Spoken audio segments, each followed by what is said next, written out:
Hello, good evening, good afternoon, good morning. Welcome. This is Fredo, and you're watching a brand new episode of Santa Filomena, a City Skyline series. So, in this seventh episode, I keep developing new neighborhoods like the one I started building roads of in the Hollywood kind of inspiration neighborhood. But right now you see me destroying old factories from the Palisandra quarter to then build some new commercial zones because this is meant to be a huge commercial district of the city.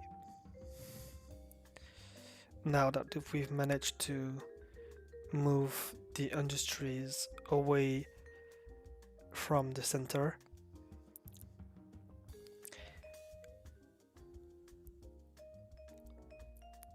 and my goal, I mean, one of my um, assignments, I would say, for this uh, district is to build a car park like the one I built by the castle ruins. So I'm gonna try and do another one just like that right here. I kind of struggled a bit for this one because obviously it was quite a large road for traffic to get rid of and replace with the car park. And when I placed it like right in the pretty much middle of the road, I realized most cars would just go through it, and it looked kind of weird. So I did it like this at first, but then realized that it wouldn't quite work that well like this.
I've also been wanting to have a kind of connection between this little island and the mainland, and have it like for visitors to have a good, like, nice walk around the city. Nothing with cars, but like pathways to walk or um, to bike on. I thought that would be cool for such a lovely looking place. And then I realized this car park didn't look that nice right there. So that's when I thought I would work some modifications on on it.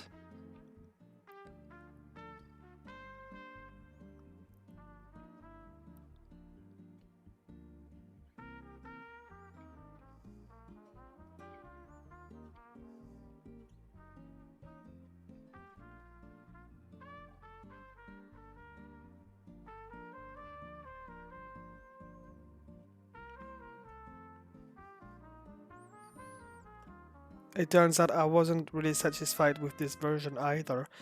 And then I worked another one, but it took me a while, really to work on that one.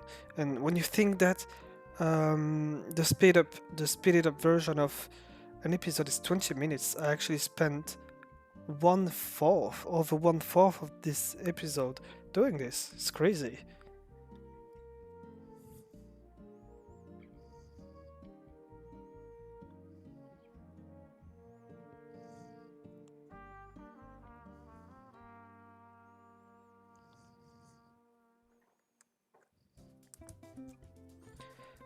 But yeah, some stuff are easier than others to work on, especially when you're trying to make it look nice.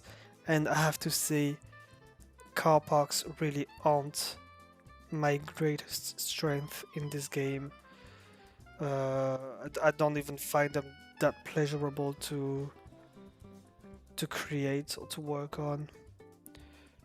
But it contributes in making your city look more realistic than just only having the very small and quite hidden car parks the game automatically offers your city.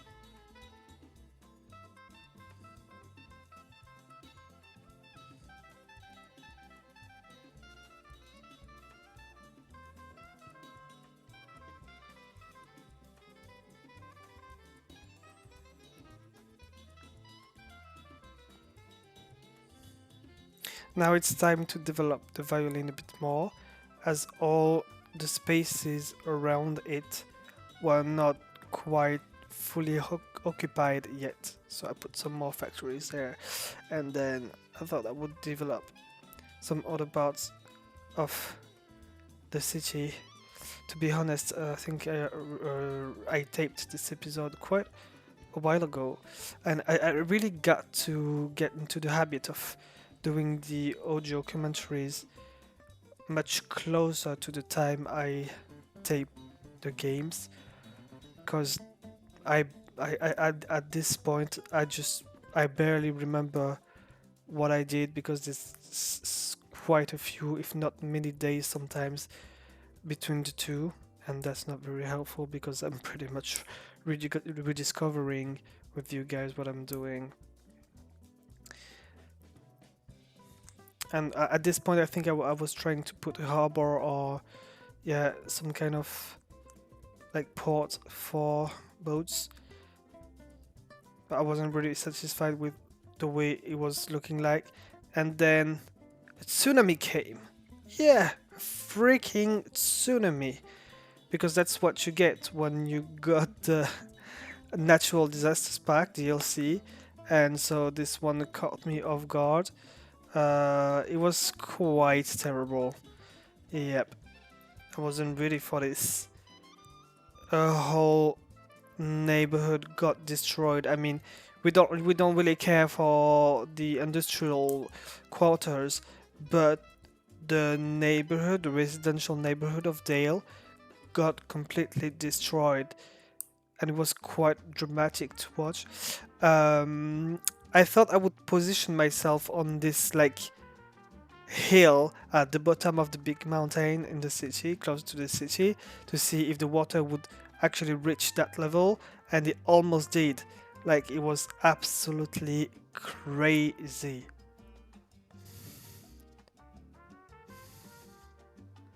It just drowned half of the city. The half of the city got drowned. Even the bridges, everything, the cars got carried away. The waves, the water got into the valleys. It was wow. I wasn't really ready for this at all. And the thing is that by the end of it, I think the population of the city dropped by at least half of it. I think it was quite a tremendous loss.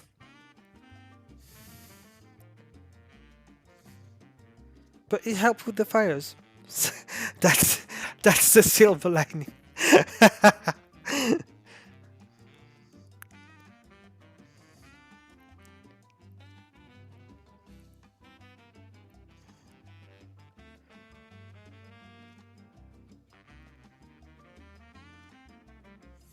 I think the historical center, the one I started the city on, um, is the one that got the least affected by it, I would say. And all you see now is just full destruction.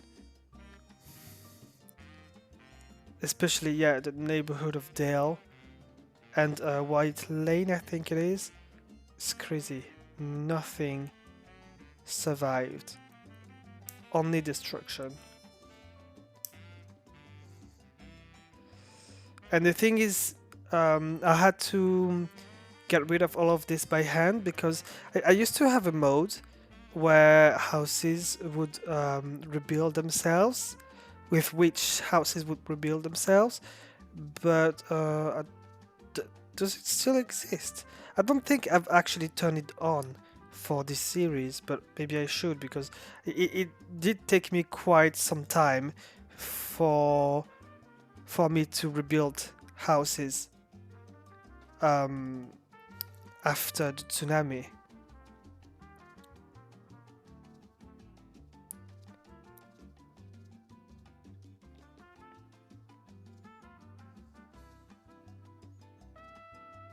But then, yeah, I remembered I had was it the fix it?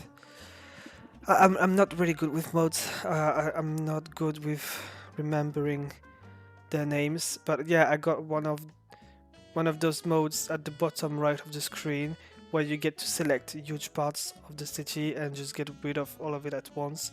And that's what I then turned to when I realized I could do this with that mode. So I did it for White Lane as well, and the industrial districts too, as you saw me doing it.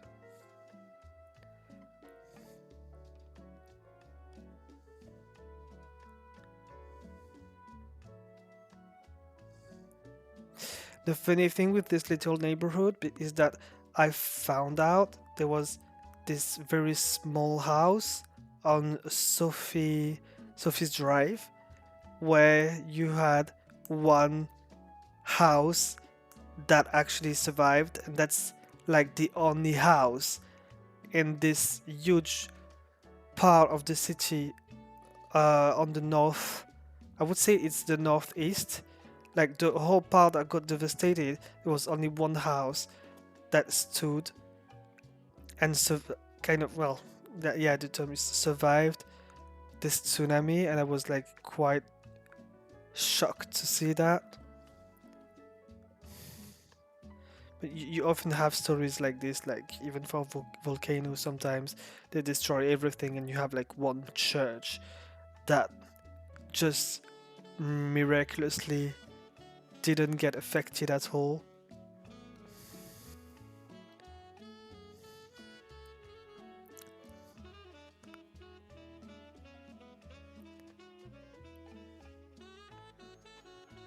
So yeah, it took me quite a while to rebuild big, very big parts of the city. Kind of messed up with the terrain as well. As you can see, this like created a very big like spike in the earth, and I was annoyed with that because I'm not really good with like terrain working, so I had to spend quite some time on this as well. It was the same place a few episodes ago where a huge kind of sinkhole appeared and like just sucked everything, all the water from this river down. So I had to pretty much rebuild the river, uh, and that took me like I remember it taking me over half an hour, and well, I spent quite quite a bit a bit less time on it this time because by now I guess I'm more used to it and much trained for this.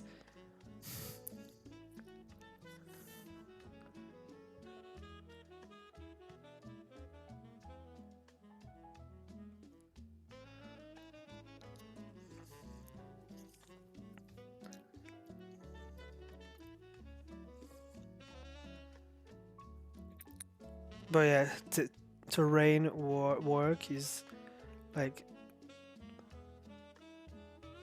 one of the uh, I wouldn't say one of the most difficult things to do, but it's not.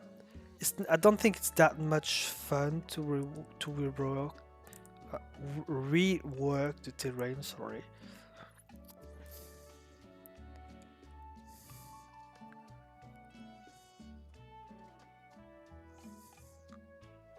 I'm not sure I would be such a great world creator for City Skylines.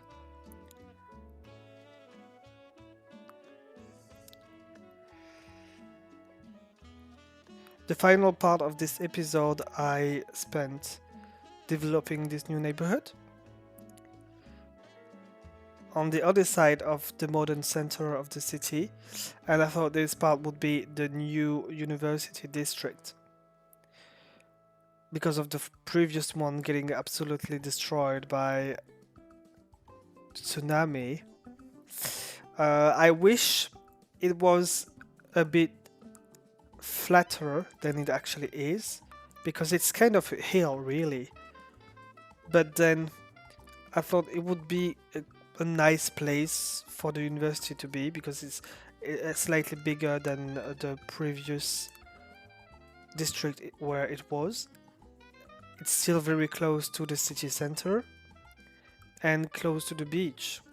So when you're a student, I guess it's quite fun to have a campus quite close to the beach as well.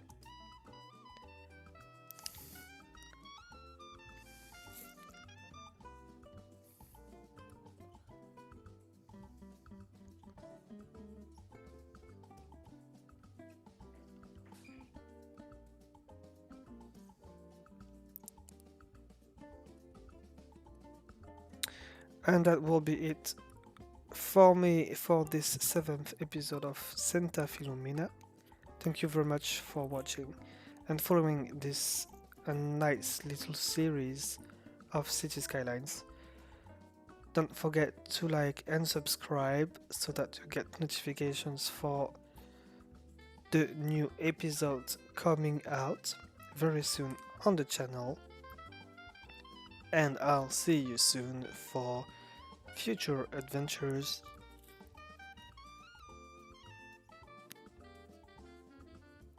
On City Skylines or other games on my channel. Bye bye.